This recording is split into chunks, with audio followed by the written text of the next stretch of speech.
시간이 되었습니다. 다 함께 마음을 모으시고 경건한 마음으로 4월 24일 주일 2부 예배를 하나님 앞에 드리겠습니다.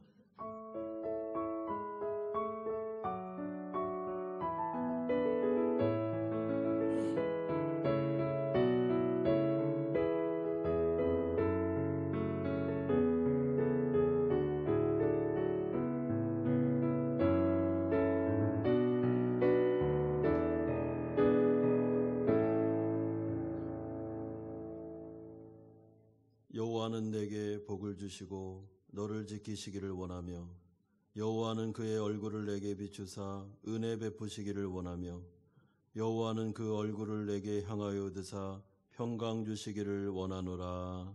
아멘. 거룩하신 아버지 하나님, 한 주간도 하나님의 은혜 가운데 장중에 붙잡아 주셨다가 거룩한 주일 은혜 보좌 앞으로 인도하시니 감사드립니다. 성령 안에서 이 예배를 통해서 하나님의 거룩한 성품이 우리 가운데 공유되게 하시고 우리가 이 예배를 통하여 점점 차근차근 예수 그리스도를 닮아감으로 하나님의 아름다운 덕을 선전해 나갈 수 있도록 은혜 주시기를 소망합니다. 아버지 하나님, 우리의 마음을 모으고 이 예배 가운데 집중하게 하시고 우리에게 말씀하시는 거룩한 음성을 듣게 하시며 성도다운 정체성과 성도다운 자존감을 회복하고 이 세상 고난 속에서도 넉넉하게 이길 수 있는 믿음을 허락하여 주시옵소서. 찬양하며 나아갑니다. 우리의 예배를 받아 주옵소서. 예수 그리스도의 이름으로 기도드리옵나이다. 아멘. 우리를 사랑하시는 하나님 아버지 앞에 찬양으로 함께 나아가도록 하겠습니다.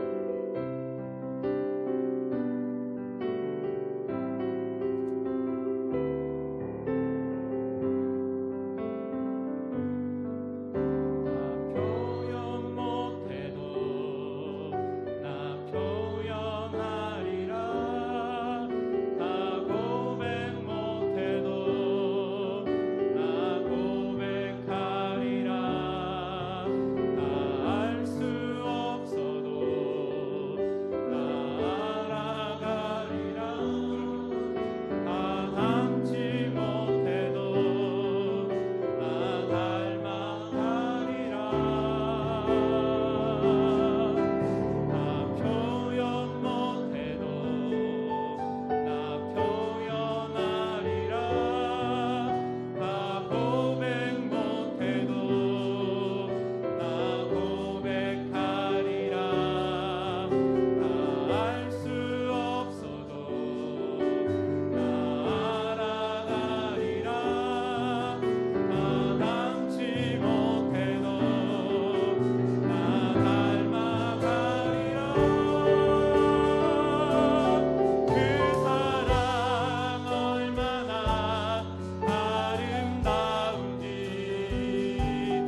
흘러가는 등불 끄지 않는 그 사랑 변함없으신 거짓없으신 성실하신 그 사랑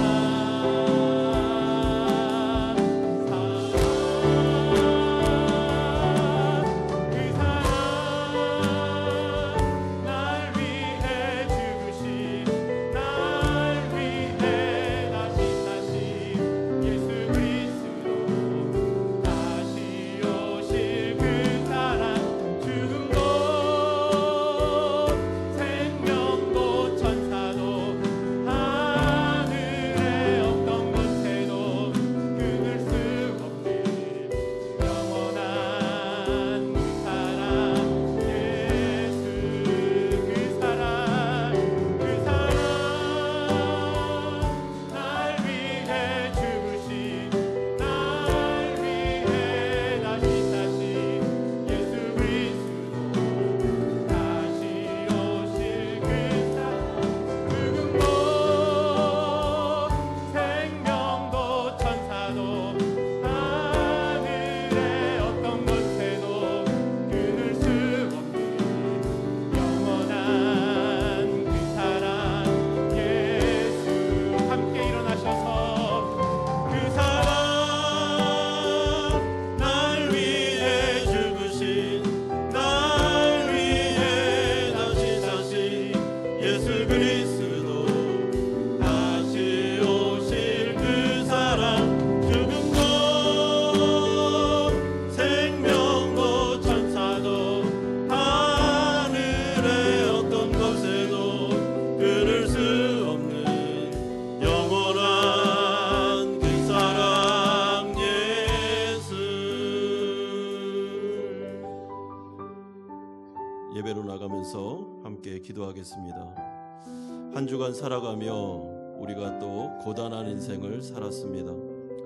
성도답게 살아가는 것 쉽지 않습니다. 또한 이 세상은 죄와 악이 만연해 있기에 사실은 우리가 많은 마음의 상처를 받고 살아가기도 합니다. 인생의 어려운 문제 가운데 고난이 겹쳐서 올 때도 있습니다. 오늘 이 예배 가운데 우리가 하나님 만나기를 원하고 하나님의 복음, 하나님의 사랑의 메시지를 듣기를 원합니다. 성도의 정체성과 성도의 자존감을 회복하기를 원합니다. 이 시간 성령을 부으시고 우리의 마음 아픈 상처들을 치료하시며 싸매우시며 우리에게 힘과 용기와 믿음을 달라고 기도하고, 또한 그럼에도 불구하고 하나님의 마음을 아프게 해드렸던 죄된 모습이 있다면 회개하고 정말 다시 예수님을 닮아갈 수 있는 우리의 모습이 될 수 있도록 같이 한번 기도하며 나아가겠습니다. 거룩하신 아버지 하나님, 이 시간에 하나님 우리가 예배 자리로 나왔습니다.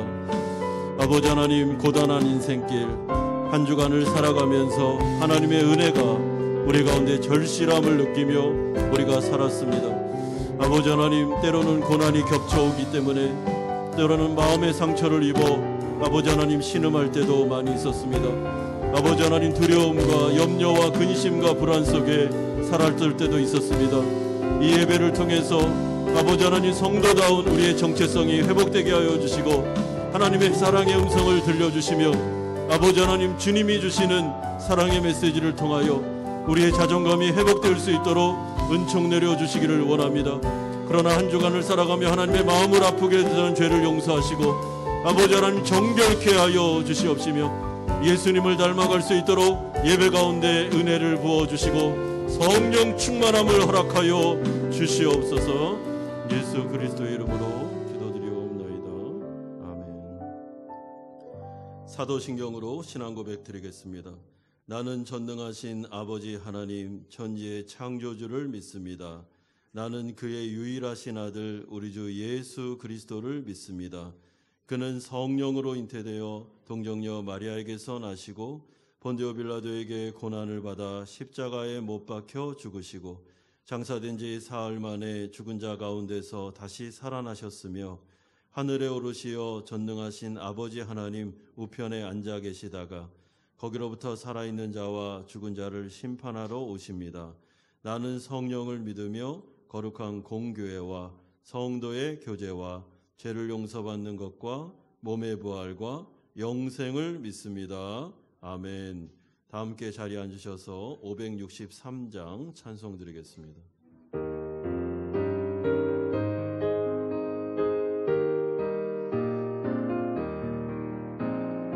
예수 사랑하심을 성경에서 배웠네. 우리들은 약하나 예수 번세 많도다. 날 사랑하심 날 사랑하심 날 사랑하심 성경에 쓰였네. 나를 사랑하시고 나의 죄를 다시소 하늘 문을 여시고 들어가게 하시네. 날 사랑하시 날 사랑하시 날 사랑하시 성경에 쓰였네. 내가 연약할수록 더욱 귀히 여기서 높은 보좌 위에서 낮은 나를 보시네. 날 사랑하시 날 사랑하시 날 사랑하시 성경에 쓰였네.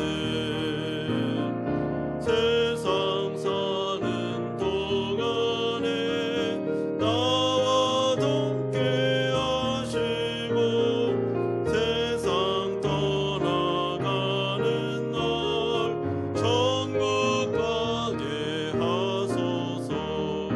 날 사랑하시 날 사랑하시 날 사랑하시 성경에 쓰였네. 아멘.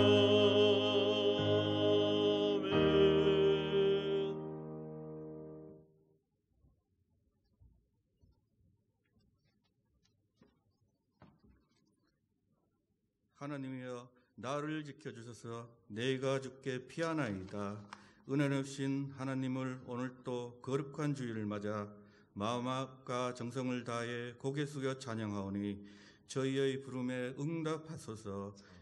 세상의 죄인으로 태어난 저희들을 긍휼히 여기사 거룩한 백성으로 회개할 기회를 주심에 이 자리에 기도로서 그 은혜를 잊지 않게 하시고 저희들도 그 은혜에 보답하며 살아가게 하소서. 어리석음과 욕망과 죄로서 살아온 교인이 있다면 이 시간 사죄의 기도로 씻기시고 사하여 주시옵소서. 은혜의 하나님 아버지, 지난 2년간 전례 없는 코로나로 인한 힘들었던 생활들이 이제 다시 서서히 활기하려 합니다. 그동안 신음했던 이 세상의 목자들을 따뜻히 주님의 손길로 보듬어 주시고 치료하여 주시옵고 앞으로도 지켜주시며 보호하여 주시옵소서. 그리하여 온 성도가 다시 주일교회에 모두 복귀하여 한 마음으로 주님을 높게 찬양하며 주님과 교회를 위한 기도와 찬양가가 온 천하에 크게 울려 퍼지게 하여 주시옵소서. 특히 사업장을 운영하는 성도들과 직장에 다니는 성도들을 위해서도 오랜 코로나로 인해 지친 그들에게 힘들었던 손해에 대해 더욱더 번창함으로 돌아올 수 있게 주님께서 은혜를 베풀어 주시기를 기도드립니다. 세상에 유일하신 하나님, 고국에 새로운 대통령이 당선되고 새로운 지도자들이 새롭게 세워지려 합니다. 그들에게도 주님께서 동행하셔서 무속신앙이나 풍수지를 믿거나 개인의 사욕을 채우는 일탈들을 하지 마시게 하시었고, 주님 품과 주의 말씀으로 양육됨이 유일한 체험을 알게 하시어 주님의 진리 안에서 항상 국민과 나라를 위한 현명한 선택을 할 수 있게 용도하여 주시옵소서. 강건하신 하나님, 러시아와 같은 강대국들이 자기 이익에 취해 약소국을 침략하여 그 국민을 죽이고 짓밟고 있습니다. 우크라이나 같은 작은 약소국의 국민들이 이러한 만행으로부터 강대국에 맞설 수 있도록 주님께서 함께 하시어 권능을 세우셔서 핍박받는 그들을 버리지 마시옵고, 요시와 같이 단단하게 지켜주시어 하루빨리 강대국들이 철수하였게 요하여 도우소서. 자비로우신 하나님, 옹교우 과정과 해외 출타 중인 성도들과 대학과 군대에 있는 형제들을 기억하시옵고, 그들에게 성령의 두루마리를 입히셔서 항상 건강하게 보호하여 주시옵소서. 그리고 저희 목사님과 교회에서 봉사하시는 임시기 봉사자분들을 위해서도 기도합니다. 아버지께서 이분들을 사랑하사 항상 성령의 충만을 있게 하여 그 기도들이 하늘에 닿을 수 있게 하시옵고, 헌신하는 손길들 위에 축복을 내려주시어 더욱 성스러운 교회로 나아갈 수 있게 이끌어 주시옵소서. 예수님의 이름으로 기도드립나이다.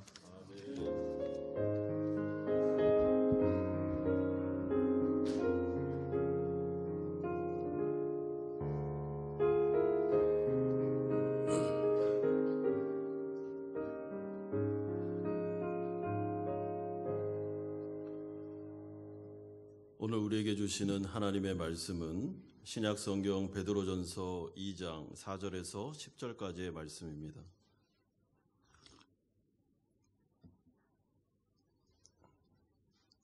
베드로전서 2장 4절에서 10절까지의 말씀 한 절씩 교독하겠습니다. 사람에게는 버림바 되었으나 하나님께는 택하심을 입은 보배로운 산돌이신 예수께 나아가 너희도 산돌같이 신령한 집으로 세워지고 예수 그리스도로 말미암아 하나님이 기쁘게 받으실 신령한 제사를 드릴 거룩한 제사장이 될지어다. 성경에 기록되었으되 보라 내가 택한 보배로운 모퉁이 돌을 시온에 두노니 그를 믿는 자는 부끄러움을 당하지 아니하리라 하였으니, 그러므로 믿는 너희에게는 보배이나 믿지 아니하는 자에게는 건축자들이 버린 그 돌이 모퉁이의 머릿돌이 되고 또한 부딪히는 돌과 걸려 넘어지게 하는 바위가 되었다 하였느니라. 그들이 말씀을 순종하지 아니하므로 넘어지나니 이는 그들을 이렇게 정하신 것이라. 그러나 너희는 택하신 족속이요 왕같은 제사장들이요 거룩한 나라요 그의 소유가 된 백성이니 이는 너희를 어두운 데서 불러내어 그의 기이한 빛에 들어가게 하신 이의 아름다운 덕을 선포하게 하려 하심이라. 10절 같이 읽겠습니다. 너희가 전에는 백성이 아니더니 이제는 하나님의 백성이요 전에는 긍휼을 얻지 못하였더니 이제는 긍휼을 얻은 자니라. 아멘. 우리가 계속해서 살펴보고 있는 이 베드로전서는 소아시아 성도들이 흩어진 나그네로서 예수를 믿는다는 이유로 많은 어려움과 고난 중에 베드로 사도가 성령의 감동함을 통해서 이들을 위로하고 격려하며 이들의 믿음을 붙잡아 주기 위해서 보낸 편지입니다. 이미 제가 여러 번 말씀드린 대로 베드로전서를 받아보는 초대교회 성도들의 어려움은 크게 두 가지였습니다. 하나는 현실적인 문제로 예수님을 믿는다는 이유로 이들은 자신들이 속한 공동체와 가족으로부터 추방을 당해서 유업을 얻지 못해 경제적인 어려움이 그들에게는 있었습니다. 여기서 경제적인 어려움이다라는 것은 끼니를 걱정할 정도의 어려움을 말합니다. 그리고 사회적인 권리와 명예를 박탈당했습니다. 그러므로 두 번째로 이들은 영적인 어려움이 있었는데 이러한 어려움이 지속되다 보니까 영적 침체가 좀 오기도 하고 그리고 신앙을 잘 지킬 수 있을까라는 고민과 영적인 두려움이 그들에게는 있었습니다.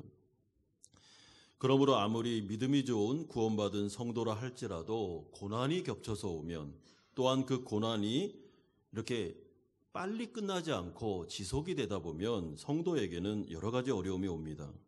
성도로서의 자존감에 치명타를 입기도 하고 하나님에 대한 사랑을 의심하기도 하고 정말 하나님이 나에게 관심은 있는 건가? 라는 생각을 할 때가 있습니다.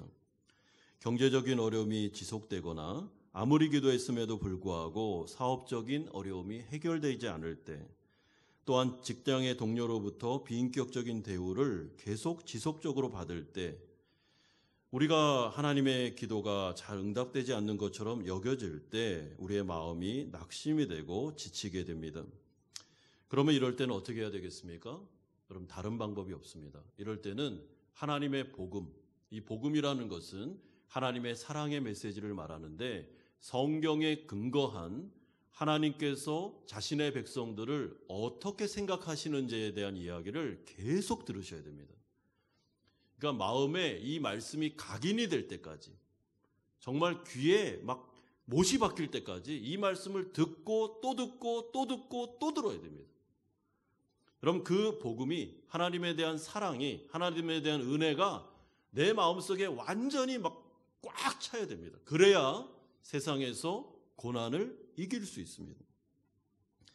그러므로 베드로 사도는 동일한 방법을 사용하고 있습니다. 그렇다고 해서 이 사도가 거짓말을 하는 건 아닙니다. 성경에 기록된, 특별히 오늘 본문에 보면 구약 성경에 예언된 말씀이 너무나도 많이 인용되고 있습니다. 이미 하나님께서 자신의 백성들에게 주신 엄청난 정체성과 이들에 대한 하나님의 생각들, 하나님의 사랑의 메시지가 오늘 본문에 가득 채워져 있습니다. 그러므로 우리 성도님들, 한 주간을 살아가며 고단한 인생을 사셨던 분들이 내가 하나님 앞에서 정말 사랑받는 존재가 맞을까?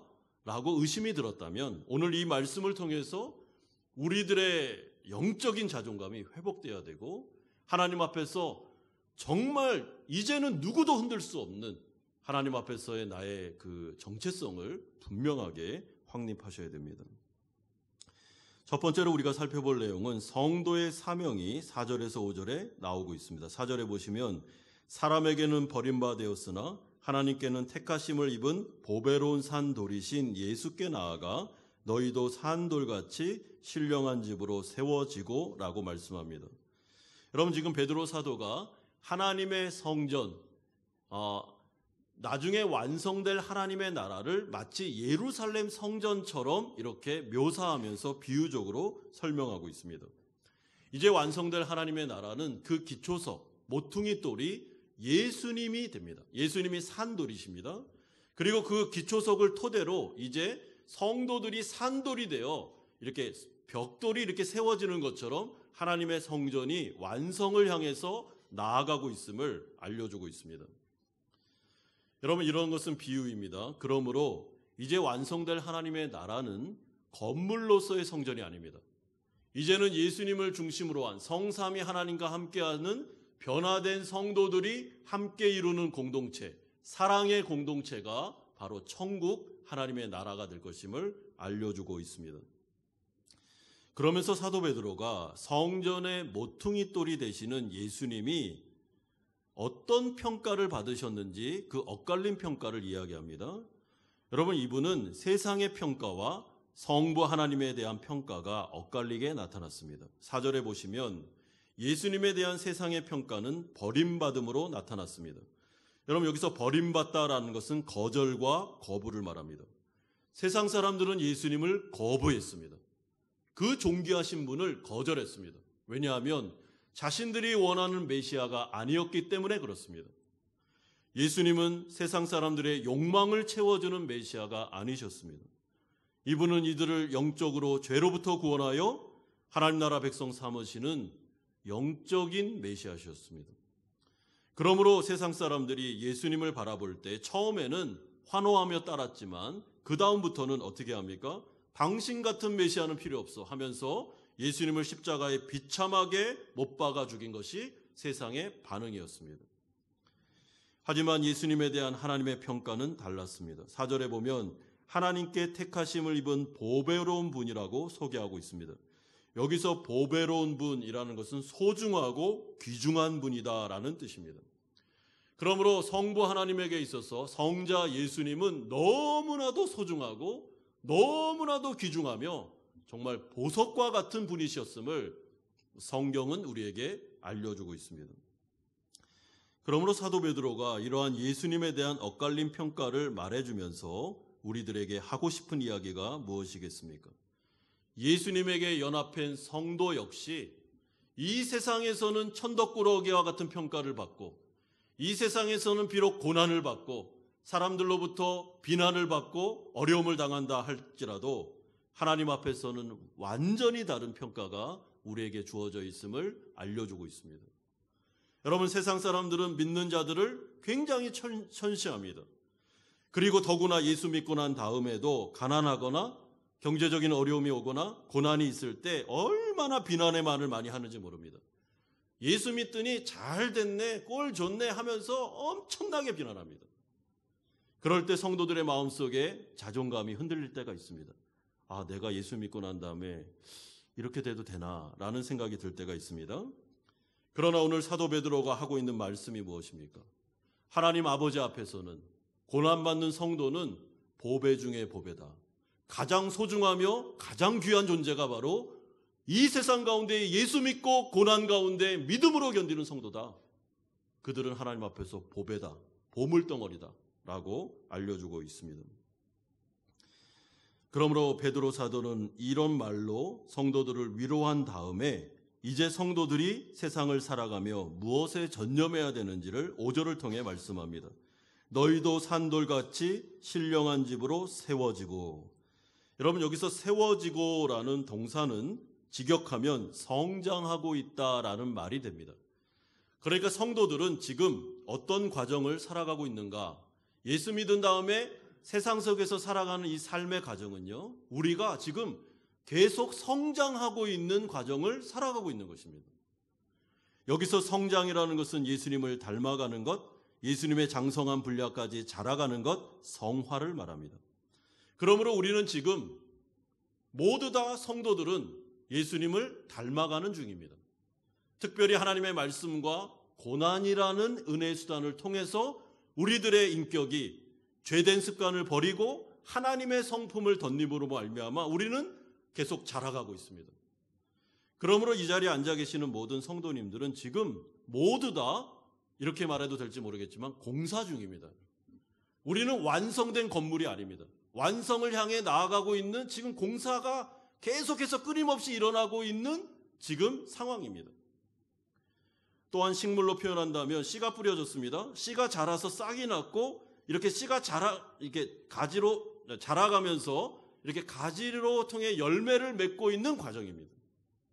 그렇기 때문에 때로는 부족하고 때로는 모난 부분이 있다 할지라도 우리는 성화되고 있으므로 감사한 것입니다. 여러분, 그렇다면 성도가 이런 성화를 어떤 방법으로 이루어야 되겠습니까? 베드로 사도는 오늘 5절의 말씀을 통해서 그 방법도 알려줍니다. 5절에 보십시오. 예수 그리스도로 말미암아 하나님이 기쁘게 받으실 신령한 제사를 드릴 거룩한 제사장이 될지어다. 여러분, 여기서 신령한 제사라는 것은요, 이런 뜻입니다. 하나님의 거룩한 성품을 공유하는 예배를 말합니다. 물론 예배라고 한정 지을 수는 없지만 은혜 수단들을 말합니다. 그러니까 성령 안에서 성도들이 예배를 드리고 찬송을 하고 기도를 하고 때로는 목장 모임을 하고 때로는 서로 간에 그 교제를 나누는 속에서 하나님의 성품이 공유되고 하나님의 성품이 우리 가운데 나도 모르는 사이에 성령을 통해서 덧입혀지는 과정을 통해 성도는 변화되고 자라갑니다. 여기서 제사장이 되라라는 말이 나오는데 제사장은 다 아시다시피 구약시대 때 하나님을 아련할 수 있는 사람입니다. 제사를 집례하는 사람이죠. 그리고 특별히 대제사장은 하나님의 지성소에 들어가서 하나님 앞에서 제사를 성도들을 대신하여 드리는 자들입니다. 그러므로 이 말씀을 이렇게 요약할 수 있는데 신약을 살아가는 성도들은 이 거룩한 예배 가운데 모두 다 여러분들 제사장이기 때문에 이제는 만인 제사장서를 우리 믿는 자들이기 때문에 제사장의 신분으로 하나님의 은혜의 보좌 앞으로 마음대로 나아가실 수 있습니다. 그런데 이 예배 현장에는 우리가 느끼지 못해도 성령을 통해서 하나님의 거룩한 공유적인 성품이 우리에게 어떻게 해요? 적용되고 있습니다. 예배를 드리는 가운데 변화가 일어납니다. 말씀을 듣는 가운데 변화가 일어납니다. 성장이 일어나고 있습니다. 이것이 바로 베드로 사도가 알려주는 성화의 방법입니다. 그렇기 때문에 성도는 매일의 일상 가운데 반복되는 은혜의 수단들을 여러분 소중하게 여기셔야 됩니다. 여러분 매주 드리는 이 예배가 나를 바꾸고 있습니다. 성령이 역사하고 있습니다. 나에게 제된 모습이 점점 사라지면서 말씀을 듣고 기도를 하고 찬양을 하고 예배드리는 가운데 정말 마음과 뜻과 정성을 다해서 예배에 참석하는 성도들에게는 하나님의 공유적인 성품이 그들에게 주어지게 됩니다. 그래서 느리긴 하지만 조금씩 변해가는 우리의 모습을 발견할 수밖에 없습니다. 그래서 로마서 12장 1절을 통해 사도 바울은 이렇게 말합니다. 그러므로 형제들아 내가 하나님의 모든 자비하심으로 너희를 권하노니 너희 몸을 하나님이 기뻐하시는 거룩한 산 제물로 드리라. 이는 너희가 드릴 영적 예배니라. 여러분 우리가 예배에 나올 때 어떤 제물을 가지고 나오셔야 되냐면 여러분의 전 인격을 가지고 나오셔야 됩니다. 전 인격을 가지고 제물로 딱 드리고 하나님 저의 전부를 드립니다. 혹시나 저의 입이, 저의 혀가, 저의 몸이, 저의 팔과 다리, 내 마음이 혹시나 하나님의 성품과 어긋나는 것이 있습니까? 하나님 바꿔주십시오. 예수님 닮게 해주십시오. 하면서 우리의 전부를 제물로 드리고 모난 부분은 깎여지고 하나님의 성품이 덧입혀져서 다시 우리가 변화된 몸으로 세상을 살아가는 것. 이것이 바로 영적인 예배다라고 말씀해주고 있습니다. 그러므로 히브리서 4장 16절의 말씀처럼 우리는 제사장의 신분으로 긍휼하심을 받고 때를 따라 돕는 은혜를 얻기 위해서 은혜 보좌 앞으로 담대히 매일 나가셔야 됩니다. 여러분 매일 나가십시오. 매일 하나님을 만나십시오. 그리고 하나님 앞에서 우리를 보십시오. 돌아보시고 하나님 저를 성장시켜 주십시오. 예수님 닮게 해주십시오. 변화시켜 주십시오. 라고 기도하는 것. 이것이 바로 성도들이 해야 될 일입니다. 두 번째는 이런 관점에서 성도의 정체성이 어떤지 9절에서 10절에 말씀합니다. 10절에 보시면 너희가 전에는 백성이 아니더니 이제는 하나님의 백성이요 전에는 긍휼을 얻지 못하였더니 이제는 긍휼을 얻은 자니라. 여러분 여기서 이 긍휼이라는 헬라어 단어는 과분한 호의, 무조건적인 책임지는 사랑을 뜻합니다. 그러니까 이것은 전혀 하나님의 사랑과 은혜를 받을 자격이 하나도 없는데 하나님의 무조건적인 호의와 긍휼하심 때문에 하나님이 그 은혜로 나를 선택하셔서 구원하여 주시고 하나님의 나라에 있는 모든 혜택을 나에게 선물로 주셨다라는 것을 뜻합니다. 그래서 우리가 하나님의 친백성이 되었고 하나님의 무조건적인 사랑을, 혜택을 누리게 되었습니다. 여러분 만약에 어떤 사람이 우리한테 와서 당신에게 이런 은혜가 주어진 이유가 뭡니까? 도대체 어떤 이유 때문에 이런 게 주어졌습니까? 라고 말한다면 우리는 할 말이 없습니다. 왜냐하면 우리가 한 게 없기 때문에.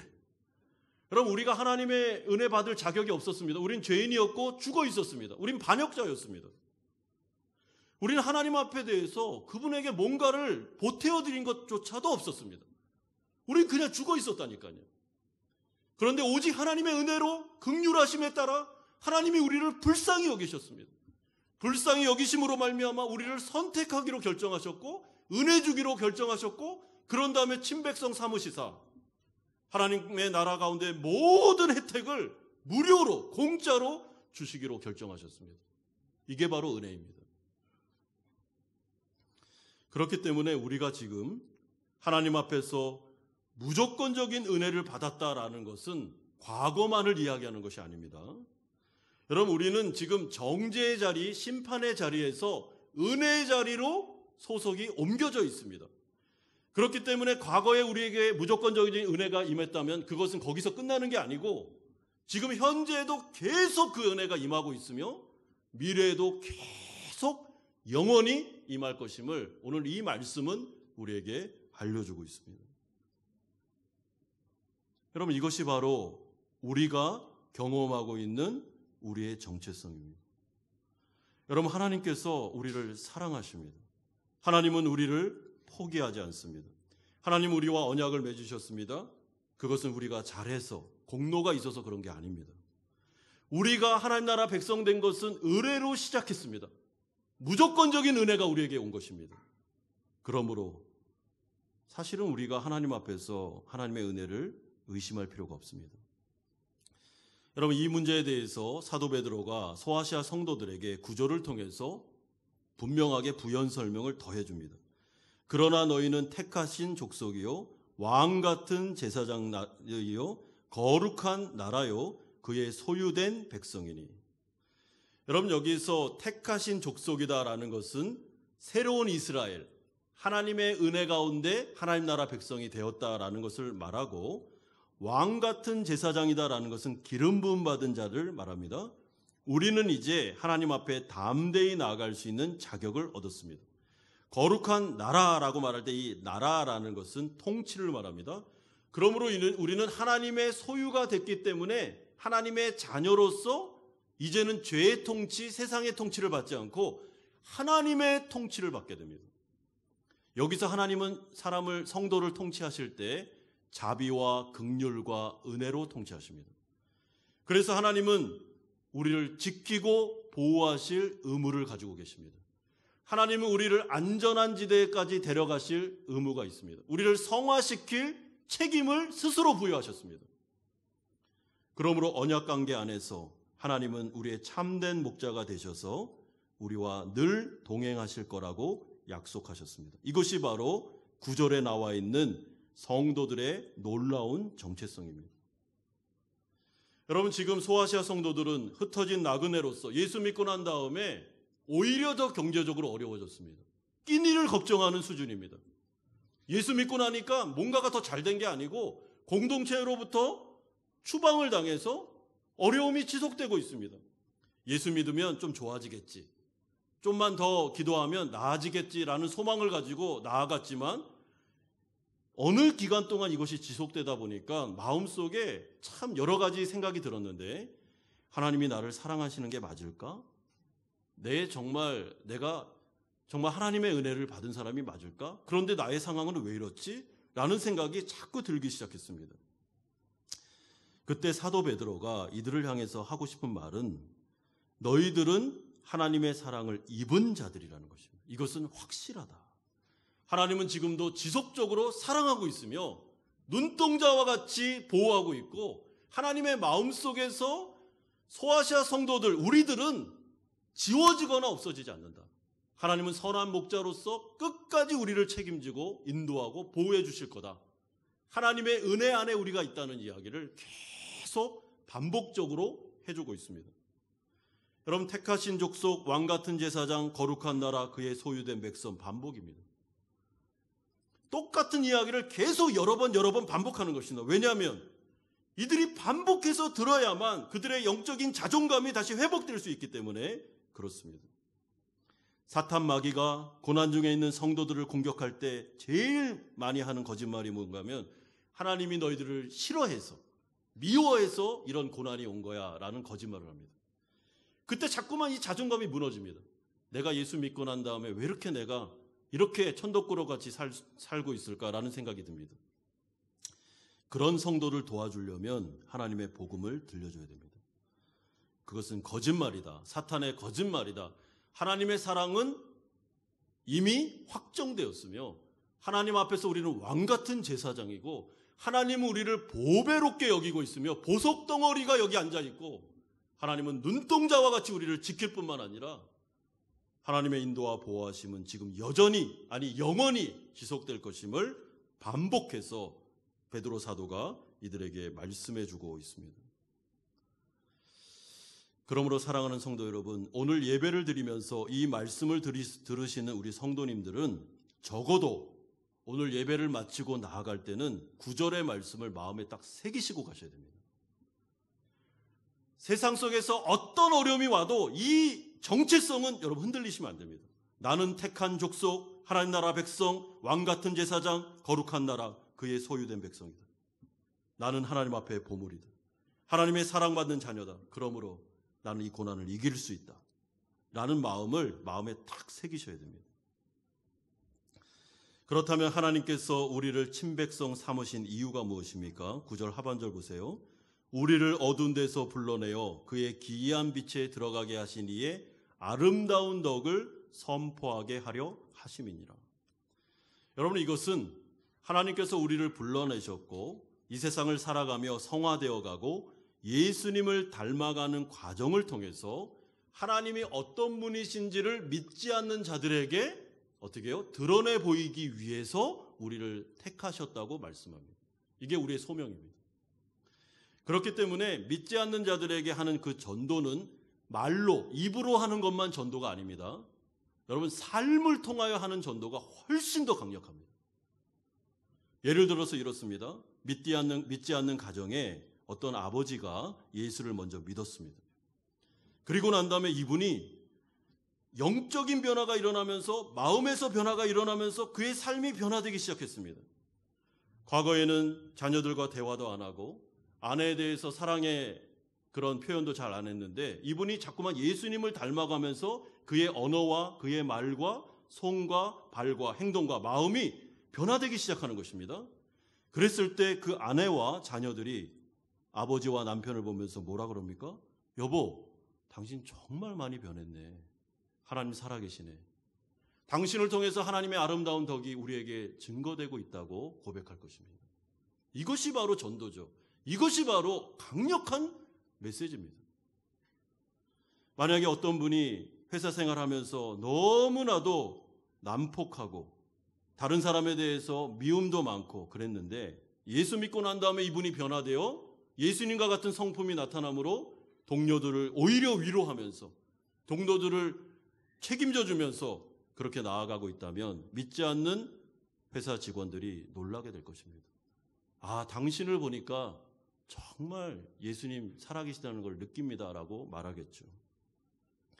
어떤 분이 과거에는 예수 믿기 전까지는 너무나도 삶의 문제에 전전긍긍하면서 불안하고 두려워하고 염려하고 근심에 빠져서 이 문제를 내가 책임져야 되니까 영적인 고아로서 내가 어떻게든지 이 문제를 내가 극복해야 되니까 그렇게까지 어려워하면서 살았는데 예수님 믿고 난 딱 나음에 하나님 살아계시고 하나님 나의 인생을 주관하니까 그래, 하나님이 나를 책임져 줄 거야. 그러면서 오히려 믿음으로 나의 그 어려운 문제를 맡길 뿐만 아니라 주위에 있는 사람들에게도 걱정하지 마.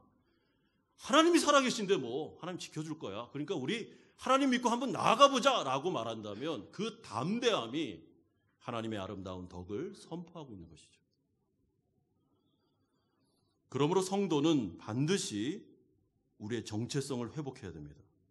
고난 중에 자존감을 회복하셔야 됩니다. 그래야지만 우리가 이 세상 가운데 아름다운 덕을 선포할 수 있습니다. 여러분, 소아시아 성도들에게 사도 베드로가 이들을 위로하고 격려하며 또한 도전하는 것이 무엇입니까? 여러분들 왜 이렇게 의기소침하십니까? 다시 일어나십시오. 고난이 온다 할지라도 우리는 걱정할 필요가 없습니다. 하나님의 나라 백성들 아닙니까? 하나님이 우리를 지키고 보호하지 않습니까? 그것이 우리의 정체성 아닙니까? 하나님이 살아계신데 뭘 그렇게 두려워하십니까? 이제 일어나십시오. 그리고 그 어려운 현실 속에 고단한 삶 속에서 한번 믿음으로 살아가 봅시다. 그리고 하나님의 나라를 증거합시다. 하나님의 살아계심을 우리가 보여줍시다. 그것이 하나님이 우리를 부르신 뜻입니다. 라고 도전하고 있습니다. 그러므로 마지막 세 번째로 사도 베드로는 하나님을 의지하는 믿음의 성도는 절대로 부끄러움을 당하지 않을 거다라고 6절에서 8절에 말씀합니다. 6절에 보십시오. 성경에 기록되었으되 보라, 내가 택한 보배로운 모퉁이 돌을 시온에 두노니 그를 믿는 자는 부끄러움을 당하지 아니하리라. 여기서 부끄러움을 당하지 않는다라는 말은 낭패를 당하지 않는다, 실망스럽거나 당황스러운 결말을 당하지 않을 것이다 라는 뜻입니다. 왜냐하면 이들이 7절의 표현대로 예수 그리스도를 보배로 여겼기 때문에 하나님께서 예수님을 이 세상 가운데 부활 승천시키고 보좌 우편에 앉히심으로 가장 지극히 높은 곳에 그를 위치시키고 가장 뛰어난 이름을 주심으로 그를 부끄럽게 아니하신 것처럼 예수님을 믿고 믿음으로 살아가는 성도들은 하나님은 절대로 그들을 부끄럽게 하지 않습니다. 여러분 이거 믿으셔야 됩니다. 하나님 우리를 부끄럽게 하지 않습니다. 하나님 우리에 대한 책임을 포기하지 않습니다. 하나님은 언약의 신실한 분이십니다. 하나님을 귀하게 여기고 하나님을 사랑하고 하나님을 신뢰하며 하나님을 보배처럼 여기는 성도들, 하나님 반드시 그들을 보물로 만들 것입니다. 그리고 우리가 죽어서 하나님 나라 갈 때만 은혜가 있는 게 아니고 이 세상을 살아갈 때 믿음으로 살아가는 성도들 삶의 현장 속에서도 부끄럽게 하지 않으실 것입니다. 믿음이 역사할 것입니다. 피할 길을 줄 겁니다. 믿는 성도는 이 세상에서 먹을 것과 입을 것을 주시는 하나님을 경험할 것입니다. 홍해가 갈라지는 기적을 체험하게 될 것입니다. 아무것도 없는 광야 같은데 내가 하고 있는 사업과 직장 가운데 나의 그 삶의 현장 속에 코로나 같은 어려운 현실 속에 정말 미래가 막막한데 믿는 성도들 하나님 부끄럽게 안 합니다. 구름기둥과 불기둥으로 만나와 매축을 하기로 하나님께서 은혜를 주실 것입니다. 다윗이 시편을 통해서 뭐라 그랬습니까? 여호와는 나의 목자시니 내가 부족함이 없을 것이다. 내가 음침한 사망의 골짜기를 다닐지라도 해를 두려워하지 않을 것은 주님이 나와 함께 할 거다. 마른 막대기와 지팡이로 나를 인도해 주신다. 그러므로 나는 늘 푸른 초장과 실만한 물가로 가게 될 것이다. 하나님께서 원수들 앞에서 나를 상을 차려주시면서 나의 명예를 높여주실 것이다. 나는 이것을 확신한다. 라고 나아갔을 때 하나님은 다윗을 부끄럽게 하지 않으셨습니다. 때가 됐을 때 그를 높여주셨습니다. 여러분 죽어서 하나님께서 높여주십니다. 예, 그것은 거룩한 성도의 결말입니다. 그러나 살아생전에도 하나님께서 하나님이 원하실 때에 그 성도를 그렇게까지 핍박하고 못살게 굴었던 사람 앞에서 높여주실 때가 있습니다. 그러므로 우리는 이것을 믿고 고난을 견디는 것입니다. 그러나 예수님을 믿지 않은 자들은 부끄러움을 당하게 될 것입니다. 7절에 보시면 믿지 아니하는 자에게는 건축자들의 버린 그 돌이 모퉁이의 머릿돌이 되고 또한 부딪히는 돌과 걸려 넘어지게 하는 바위가 되었다 하였느니라. 그들이 말씀을 순종하지 아니함으로 넘어지나니. 여러분 여기서 넘어진다라는 말은 타락하여 하나님의 길에서 이탈한 후에 허망한 인생을 살아가다가 결국에는 지옥으로 가는 운명에 처한다라는 말입니다. 왜 그럴까요? 이들은 예수님을 부끄러워한 자들입니다. 예수님의 십자가를 거부했던 자들입니다. 하나님의 은혜를 발로 차버린 자들입니다. 그들은 허망한 인생을 살아갈 겁니다. 그들은 나중에 부끄러움을 당할 겁니다. 여러분 기껏해야 100년 정도 되는 한평생, 우리가 눈에 보이는 이 세상 아무리 오래 살아도 한 120년 살겠습니까? 여러분 영원한 관점에서 보면 찰나와 같은 이 세상을 선택하여 하나님을 거부하고 믿음을 포기하고 자신의 야망과 욕망을 위해 살았던 자들 부끄러워질 것입니다. 하나님 반드시 그 사람 부끄럽게 할 겁니다. 그러므로 베드로 사도가 오늘 하시는 말씀, 우리에게 들려주는 성령의 메시지가 무엇입니까? 고단한 인생을 살아갔던 이 소아시아 성도들, 흩어진 나그네로서 예수 믿는다는 이유로 끼니를 걱정할 정도로 가난하여 공동체로부터 사회로부터 추방을 당했던 이들에게, 소아시아 성도들에게 베드로 사도가 성령의 음성을 들려주고 있습니다. 여러분들은 하나님 앞에서 보석덩어리들입니다. 보물입니다. 하나님이 가장 소중하게 여기는 사람들은 예수 믿고 고난 중에 하나님을 의지하는 자들입니다. 하나님께서는 여러분들을 왕같은 제사장으로 생각하십니다. 하나님의 친백성입니다. 언약 백성들입니다. 그러므로 절대로 부끄럽게 하지 않을 것입니다. 그러니까 사탄의 거짓말 듣지 말고 고난 중에 낙심하지 말고 끝까지 이 정체성과 자존감을 가지고 하나님 앞에서 부끄럽게 살지 말고 하나님 앞에서 명예롭게 하나님의 아름다운 덕을 선포하면서 사십시오.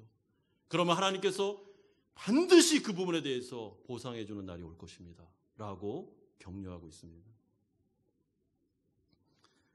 사랑하는 성도 여러분, 이 메시지는 초대교회 1세기에 들려졌던 그들에게만 주어진 메시지가 아니고 우리에게 지금 주시는 말씀입니다.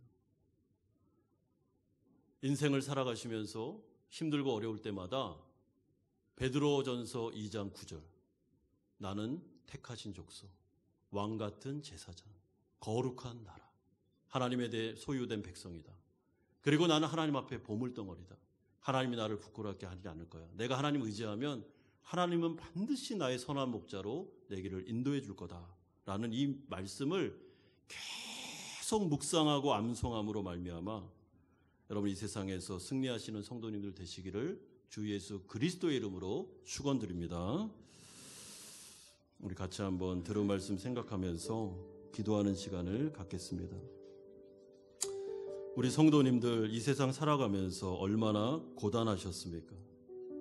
믿음으로 살다 보니까 정말 세상에서, 직장에서, 사업장에서 사실은 안 되는 일도 많고 또 때로는 비난을 듣기도 하고 또 신앙을 지키는데 버겁기도 하고 또 고난이 겹쳐서 오다 보니까 하나님의 사랑이 의심되기도 하고 그러지 않았습니까? 고단한 인생을 우리가 살았습니다. 오늘 하나님께서 우리를 위로하십니다. 하나님께서 우리에게 말씀하십니다. 두려워하지 마라. 너희들은 나의 백성이다. 나의 아름다운 자녀들이다. 내가 반드시 책임져 주겠다. 부끄럽게 하지 않겠다. 그러니 나를 끝까지 믿고 한번 가보자 격려하십니다. 여러분들의 마음속에 있는 아픔과 상처와 여러 가지 믿음 없는 생각들, 불안한 마음들, 걱정거리들을 오늘 하나님 앞에 은혜의 보좌 앞에 내려놓고 하나님의 은혜를 구합시다. 또 은혜를 구합시다. 그리고 성령의 위로를 구합시다. 나의 믿음을 붙잡아 달라고 기도합시다. 그러므로 이 세상 가운데 고난을 넉넉히 이길 수 있는 힘을 달라고 기도합시다. 같이 한번 기도하면서 나아가겠습니다. 거룩하신 아버지 하나님, 하나님께서 오늘 우리 가운데 베드로전서의 말씀을 통해서 아버지 하나님 성도의 정체성이 어떠하며 우리에게 이미 이루어진 구원이 어떤 것인지를 말씀하여 주셨습니다. 고난이 겹쳐서 올 때 고단한 인생을 살아가며 불안과 두려움과 걱정거리가 많을 때 때로는 우리의 믿음이 흔들리고 우리의 정체성이 흔들리고 나의 자존감이 무너지면서 내가 정말 하나님의 사랑받는 백성이 맞을까라는 의심이 들 때도 많이 있습니다. 그러나 주님 오늘 이 말씀을 통해서 그렇지 않다. 절대로 그렇지 않다. 나는 예수 그리스도를 통해 너희를 구원하였으며 하나님의 사랑은 확증되었으며 너희들은 나의 택한 백성들이며 내가 반드시 책임져 줄 거다. 부끄럽게 하지 않을 거다 말씀하셨습니다. 하나님 아버지 이 말씀 붙잡고 우리가 이 세상 믿음으로 살아가게 하여 주옵소서. 하나님의 은혜를 구하오니 오늘 이 예배 가운데 은혜를 주옵소서. 우리 일상 가운데 은혜를 주옵소서. 매일 매순간마다 힘과 용기를 주옵소서. 은혜를 주옵소서. 살아갈 힘을 주옵소서. 우리를 붙잡아 주옵소서. 하나님 아버지 우리를 지켜 주옵소서. 아버지 우리 사랑하는 성도들 선한 목자 되신 주님께서 이들을 안아 주시옵소서. 아버지 하나님 정말 음침한 사망의 골짜기를 다니는 자들이 있습니까? 이들이 해를 두려워하지 않을 것을 주님께서 함께 하실 것입니다. 아버지 하나님 믿음을 가지고 살아가게 하여 주옵시고 하나님의 기적을 체험하게 하여 주옵소서. 주님 붙잡아 주시옵소서.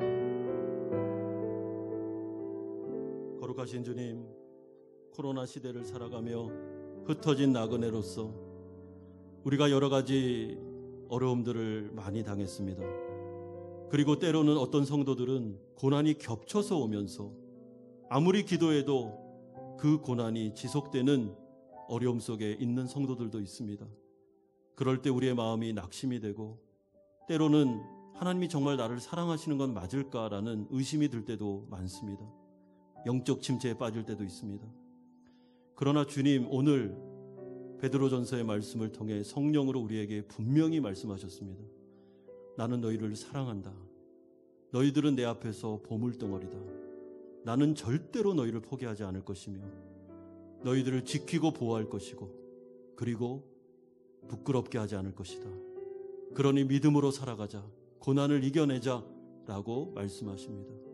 하나님 이 말씀을 나의 말씀으로 받아들이고 우리가 또 일주일을 살아보겠습니다. 하나님 우리에게 힘을 주시고 용기를 주십시오. 하나님 오늘 이 예배 가운데 은혜를 주셨듯이 매일 매초 매 순간마다 은혜를 주십시오. 그 은혜로 살아갈 수 있도록 하나님 인도하여 주시옵소서. 우리 사랑하는 성도들 어루만져 주시고 마음의 상처와 아픔들 치료하여 주시고 아버지께서 안수하여 주시고 완전히 회복될 수 있도록 역사하여 주시옵소서. 예수 그리스도의 이름으로 기도드리옵나이다. 아멘. 찬송가 213장 1절 4절 부르면서 준비하신 헌금을 하나님께 드리겠습니다.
거룩하신 주님, 한 주간도 하나님의 은혜로 살았습니다. 감사하는 마음으로 11조로 주일헌금으로 감사헌금으로 목적 있는 헌금을 드리오니 받아주시고 하나님의 아름다운 나라를 위해 사용하여 주시옵소서. 우리 사랑하는 성도들의 이들의 가정과 직장과 정한 사업장을 붙잡아 주시기를 원합니다. 하나님의 은혜를 주옵소서. 하나님의 은혜를 주옵소서. 아버지의 긍휼하심을 주옵소서. 그로 말미암아 아버지 하나님 회복되는 역사가 일어나게 하여 주시옵소서. 아버지 하나님 우리 사랑하는 자녀들을 위하여 기도하오니 이들이 부모를 떠나서도 신앙을 포기하지 않게 하시고 창조주를 기억하며 믿음 생활 잘하게 하시며 하나님의 나라를 위해 아름답게 사용되게 하나님께서 눈동자와 같이 보호하여 주시옵소서. 아버지 하나님 몸과 마음이 아픈 성도들이 계십니다. 이들의 병상을 찾아가시옵소서. 하나님께서 어루만져 주시고 안수하옵소서. 그로 말미암아 치료가 일어나게 하여 주시고 믿음을 붙잡아 주심으로 완쾌 역사를 체험하게 하여 주시옵소서. 모든 것을 주님께 의탁드리고 예수 그리스도의 이름으로 기도드리옵나이다. 아멘.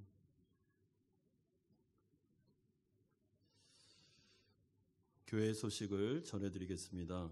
우리 교회 오늘 처음 나오신 우리 성도님들 주님의 이름으로 축복하고 환영합니다. 선교부 광고 계속 드리고 있는데요. 우리 바자회 달랏에 있는 우리 불우한 분들을 위해서 우리 바자회를 하게 되는데 저희가 물품 지원을 하게 되었습니다.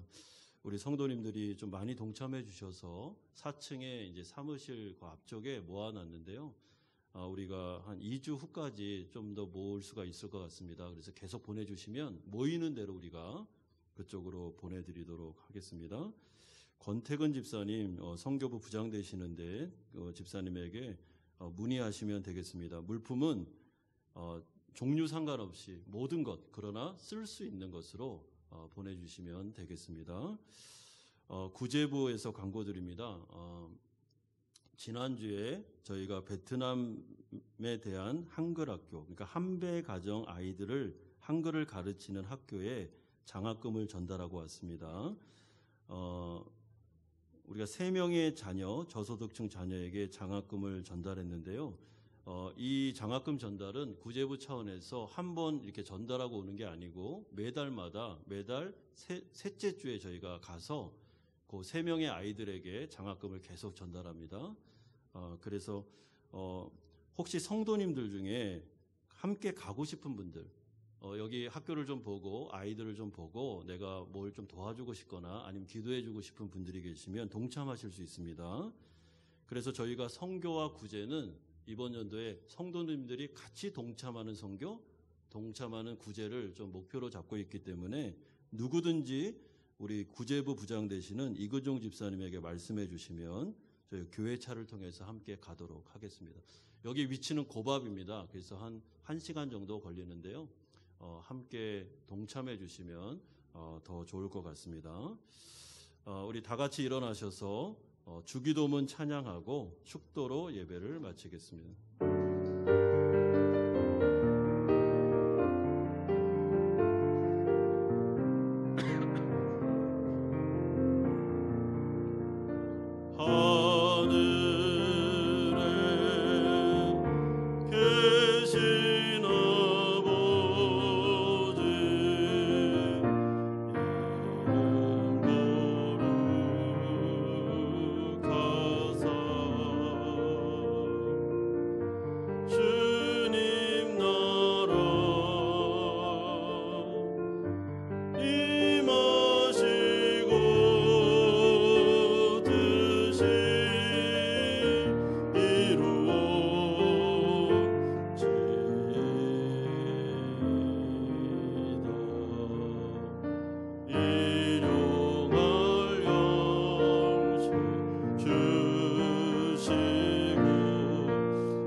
이제는 우리 주 예수 그리스도의 은혜와 하나님 아버지의 사랑하심과 성령 하나님의 교통 충만하심이 고난 중에도 성도의 정체성을 유지하면서 하나님 앞에서 믿음으로 이겨내고 승리하기를 소망하는 사랑하는 성도님들의 머리 위에와 이들의 가정과 직장과 사업처 위에 자녀들과 선교사님들 머리 위에 이제부터 영원토록 함께 있을지어다. 아멘.